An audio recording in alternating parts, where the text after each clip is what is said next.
Portal Agropecuario, el agro por todos los medios. Portal Agropecuario nuevamente con toda la información, y en este caso, como hacemos habitualmente, nos vamos a conversar con la licenciada Iris Speroni para hablar de muchos de los temas que nos afectan a los argentinos, que muchas veces no entendemos, que otras veces entendemos, pero que lamentablemente no podemos solucionar. ¿Cómo le va, Iris? ¿Qué tal? Saludos a la audiencia. Bueno, el gusto de volver a compartir con usted estos minutos. ¿Cómo está viendo hoy el accionar de un ministerio que se ha puesto como su núcleo central del gobierno, con esa suma del poder público que es el Ministerio de Economía? ¿Y cómo está viendo, por otro lado, qué puede hacer la oposición en el caso que sea gobierno? Si hay ideas, si hay planes, si es más de lo mismo o se va a cambiar algo. Bueno, no sé ni por dónde empezar. Bueno, empecemos por lo que está pasando. Desde que está este gobierno hay un desdoblamiento del tipo de cambio que es una tragedia diferente de la del gobierno de Macri. Durante el gobierno de Macri el tipo de cambio estaba retrasado, lo cual genera enormes problemas en la producción local, porque las importaciones pasan a estar subsidiadas y las exportaciones desvalorizadas. Pero, bueno, dicho esto, había un solo mercado cambiario. El mecanismo que usó el gobierno de Mauricio Macri para bajar artificialmente el tipo de cambio era inundar la plaza de dólares, y para inundar las plazas de dólares, para vender los dólares baratos, lo que hizo fue endeudar al país en dólares. Conseguía esos dólares y los tiraba al mercado para bajar artificialmente la cotización.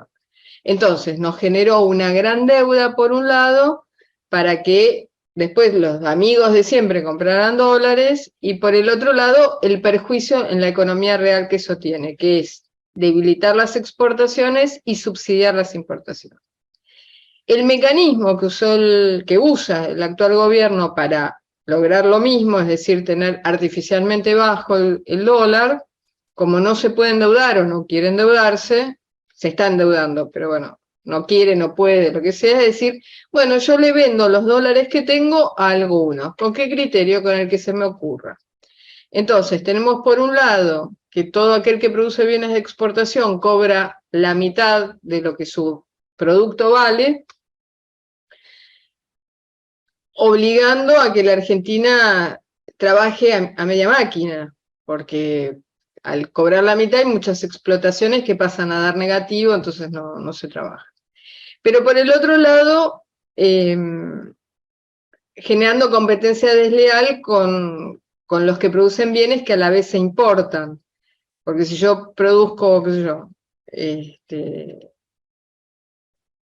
alguna pieza metalmecánica, alguna máquina o lo que sea, tengo que competir con mi homólogo brasileño, yo compro el producto brasileño a mitad de precio. Se importan tractores de Brasil, por ejemplo. Bueno, eso es el perjuicio en la economía real. Ahora bien, ¿cómo es el mecanismo para que eso pase? Bueno, lo que han decidido las autoridades ya desde el principio es que algún funcionario público decida: usted sí puede comprar dólares a mitad de precio, usted no puede comprar dólares a mitad de precio. Eso obviamente genera un circuito de sobornos, porque no puede ser de otra manera, tener una persona que diga usted sí, usted no. Por eso saltó por el aire la persona encargada, que era Culfas, y ahora el nuevo equipo tiene a su responsabilidad decidir este sí, este no. Ahora se están agarrando la cabeza viendo en qué se fue la plata del año pasado, porque se compraron Ferrari, se compraron aviones privados a mitad de precio. Eso es lo de menos, porque la Ferrari está. Se dibujaron un montón de importaciones de bienes que jamás llegaron a la Argentina. Gente diciendo voy a comprar tal cosa, comprando 5 millones de dólares a mitad de precio y trayendo a cambio un bien que sale $300.000 o no trayéndolo. Hay empresas enteras que jamás la aduana les revisa nada. Por ejemplo, todo el complejo de la industria automotriz y las autopartes. Entonces, hay como un gigantesco patrón de corrupción dentro del equipo económico. Para que la audiencia tenga idea de cuánto estamos hablando, el año pasado se exportaron 88.000 millones de dólares. Ese dinero entró todo al Banco Central y funcionarios públicos vendieron esos 88.000 millones de dólares a mitad de precio. Con lo cual, el botín a repartir entre los amigos del gobierno y funcionarios corruptos fue de 44.000 millones de dólares en un año. No hay negocio en el mundo que dé 44.000 millones de dólares en un año. No hay nada. O sea, uno agarra cualquier industria de Estados Unidos y no gana 44.000 millones de dólares en un año. Entonces, por más que eso tiene un gigantesco costo para el país de pobreza, de desocupación, de desindustrialización, de pobreza de servicios públicos, es un botín tan interesante, tan grande, que nadie lo quiere desarmar. Entonces, bueno, vamos a la segunda parte de su pregunta. ¿Qué está haciendo la oposición? Y la oposición ve que tiene la posibilidad de agarrar ese botín. Lo que quieren es meterle mano, no quieren desarmarlo. Entonces uno tiene propuestas de sí, vamos a desarmar el cepo, pero no en un día, sí, vamos a deshacer las DEX, los derechos de exportación, pero no inmediatamente. Después propuestas como la de Manes, que dice, voy a aumentar los derechos de exportación. Este es un botín que se reparten por igual el kirchnerismo y los radicales. Los radicales manejan el Banco Central desde el 83 a la fecha, salvo un breve interregno con Roque Fernández y con Pou, que por eso lo echaron, para volver a poner gente del radicalismo. Y la Secretaría de Industria, que es la que dice usted sí, usted no, la viene manejando la UIA poniendo su gente desde el principio, desde el 83 a la fecha, sino antes. Nada va a cambiar, ni en Juntos con el Cambio, ni con el kirchnerismo, a menos que la sociedad diga, bueno, hasta acá llegamos con este ciclo de pobreza, empobrecimiento, desindustrialización, pérdida de calidad de vida, pérdida de ingresos. Ahora, evidentemente, una situación a todas luces, como usted dice, se viene generando hace muchos años, y que, bueno, habrá que ver de qué manera, a través, estimo yo, que del proceso eleccionario pueda salir alguna definición respecto a esto. Incluso en los últimos días ahí se conocieron algunas intervenciones de la AFIP en esto que estaba planteando, ¿no? en importaciones que no se registraron y plata que no fue donde tenía que ir. Pero evidentemente, como usted plantea, hay que darle un corte, y supongo que ese corte podrá venir de un nuevo cambio en la conducción del país, y que tenga claro los ejes hacia dónde tienen que ir. Sí, para mí me queda claro que el grupo que gobierna el país no tiene ningún interés en cambiar las cosas. Y para mí es un grupo de, bueno, lo que dije, de radicales con el kirchnerismo, que están muy cómodos suplantándose el uno al otro si fuera necesario para cambiar un poco el barniz, pero cuya política es la misma. Ahí estaría un poco lo que habla, en ese grupo estaría un poco lo que habla Milei siempre de la casta. Sí, para mí el éxito de esa propuesta, de esa frase o de ese eslogan de él, es que, usando términos deportivos, puso justo la pelota. Entonces, toda la población común, los que no tienen acceso al poder, entendemos que están todos confabulados para apropiarse del botín a una costa de que nosotros la pasemos mal. Entonces, bueno, uno los percibe como amigos unos de los otros en contra de los intereses del pueblo. Y bueno, yo soy más vieja, tengo otro tipo de vocabulario, digo, bueno, son interventores en contra de los intereses de la nación y en contra de la felicidad y bienestar del pueblo. Él lo dice, son una casta, pero creo que la idea es la misma y creo que pegó mucho en la población porque es lo que la población piensa y siente. Ahora, la interrogante es saber si al registrarse el cambio, la población va a tener en claro que la salida pasa por ahí y respaldar medidas de gobierno que vayan en ese sentido, ¿no? Bueno, hay que explicarlo bien porque por ejemplo, hay un discurso que es que lo empezaron, por lo menos yo lo tuve que sufrir en la facultad en la década del 80, todos profesores radicales, que se llamaba estructuralismo, que se debe llamar igual todavía. Yo no volví a pisar la facultad de todas formas desde el día que me recibí, pero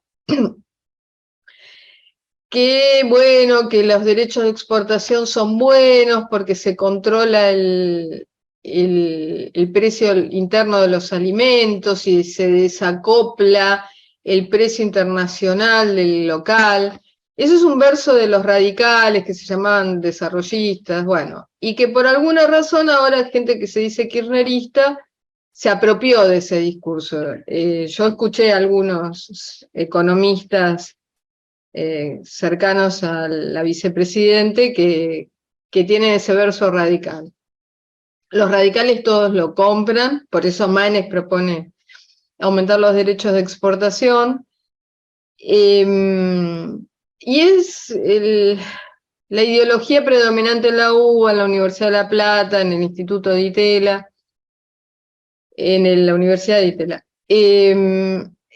Y en alguna forma está muy imbuida a través de los periodistas en crónica, en cualquier noticiero, y le metieron a la gente que los derechos de exportación son para que el pan esté más bajo. Es una gigantesca mentira, porque el trigo es el 6% del precio del pan, e influye más el alquiler de la panadería o el costo de la electricidad o las cargas sociales del personal que el trigo. Pero está instalado. Entonces dice, ay no, si vamos a exportar más carne, entonces la carne va a ser más cara y yo no voy a poder comprar carne. Y el problema que la persona tiene es que su sueldo es de $200, no que la carne es cara.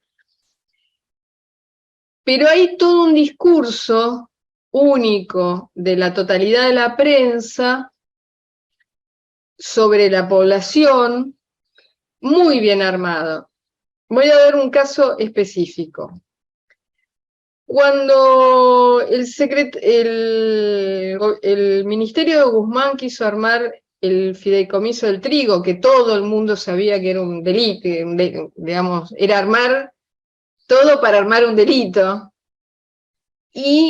y ahora vamos a hablar qué hicieron los agentes involucrados, ¿no? Y que eso, bueno, realmente salió en la prensa cuando los molineros lo dijeron, cuando la Cámara del sector dijo, esto es una vergüenza. Pero salieron un montón de notas donde había panaderos en la televisión explicando que había que hacer este fideicomiso porque era la manera de que el pan estuviera barato en las panaderías. No sé si le dieron plata o no a los panaderos que salieron en la tele, pero en la televisión hubo una campaña que duró fácil un mes, donde había panaderos diciendo que la solución para que el pan no aumentara de precio era hacer este fideicomiso del trigo. Esto lo explico para tratar de difundir los mecanismos que tiene el poder para introducir cualquier cosa y donde hay un batallón de pseudoperiodistas que bajan cualquier cosa que el poder maquine. Y siempre hay gente que se presta a esas maquinaciones que van en detrimento de la población. Pero se le explica lo contrario, el discursito está bastante bien armadito y la gente lo compra.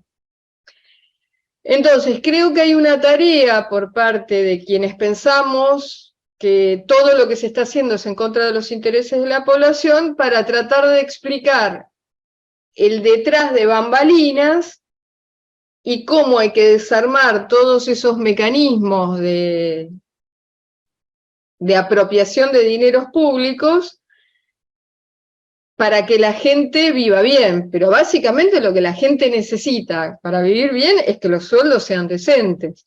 En ningún lugar del mundo se vive bien con $200. Entonces, si una persona gana 100.000, 120.000 pesos, no puede vivir bien. Ni acá ni en Camboya, no hay forma. Entonces, lo que nosotros tenemos que procurar es que la gente gane buenos sueldos y empezar a acomodar todos los precios internos.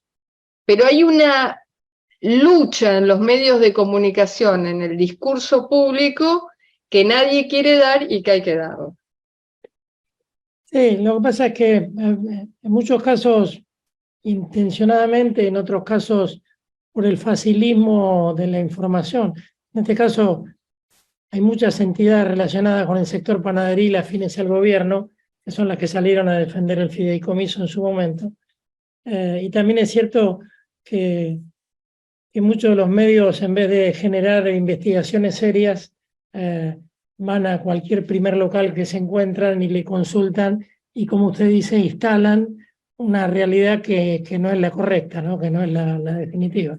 Sí, para mí hubo una orden del Ministerio de Economía o desde la Secretaría de Industria o de quien fuera, y hubo plata para hacer esas cosas. Pero vamos a la otra cara del tema. Hubo mucha gente que se perjudicó con eso, y sin embargo, las cámaras del sector que agrupan a los perjudicados no pusieron un amparo, que estaban en todo su derecho, porque en el fondo fue instalar un impuesto adicional, creo que era del 4%, sin haber pasado por el Congreso, y generando un claro perjuicio para un montón de gente. Y sin embargo, cualquier juez hubiera dado un amparo inmediatamente, no lo pusieron. Y las cámaras de molineros, cuando vieron que en realidad todo eso iba direccionado a 4 amigos del funcionario de turno, protestaron. No protestaron al principio porque pensaron, capaz que me toca algo. Cuando vieron que no, que era algo totalmente para 4, dijeron, no, esto es una barbaridad. Lo que dijeron estaba totalmente bien. Y bueno, acá no pasó nada, se desarmó, no se investigó el dinero desviado y acá no pasó nada. Entonces, ni los perjudicados, ni los que se quedaron afuera del negocio fueron a la justicia no actuó de oficio, lo cual demuestra que nuestro sistema judicial es inexistente, es un desastre. Y bueno, los funcionarios involucrados, se mutis por el foro y acá no pasó nada. Un negocio de millones de pesos. Y le agradezco mucho estos minutos, como siempre, con la claridad y tratando... venimos hablando de estos temas. Yo creo que si hiciéramos un raconto de los programas, en algún momento íbamos a llegar a la conclusión de que por ahí es el camino y quizás alguna vez lo podamos lograr desde el lado suyo haciendo docencia. Le mando un gran abrazo. Sí. Quisiera agregar algo para la audiencia, para que no quede con la idea de que esto es irreversible y estamos destinados al fracaso. Nada que ver, es un país riquísimo, con un montón de oportunidades, con un montón de capacidad instalada. Se toman, por un lado uno puede decir, bueno, nos robaron 44.000 millones de dólares en el 2022. Pero uno puede pensar lo contrario, es si este año o el año que viene no los roban, hay 44.000 millones de dólares para hacer escuelas, para desarrollar los ferrocarriles, para tener nuestra propia flota, para que los que trabajan reciban el fruto de su trabajo y mejoren sus instalaciones, mejoren los sueldos de su personal. En algún punto es la teoría de Barrio Nuevo. Hay que dejar de robar 2 años. Peor están los países donde no hay nada que robar, porque entonces no se puede dar vuelta a la taba. Ahora, si yo en un solo año puedo tener 44.000 millones de dólares adicionales, es un país que puede empezar a prosperar con mucha rapidez. Eso solo quería decir. Coincido con usted. Le mando un gran abrazo. Un abrazo, saludos a la audiencia. Iris Speroni, economista, hablando de las cosas que nos pasan a los argentinos, que muchas veces nos vemos, otras las sufrimos, y dejando este mensaje de esperanza que es así. Argentina es un país muy rico, tiene todos los climas, todos los suelos, tiene todo, tenemos todo por ganar, así que en algún momento, como ella dice, la taba se tiene que dar.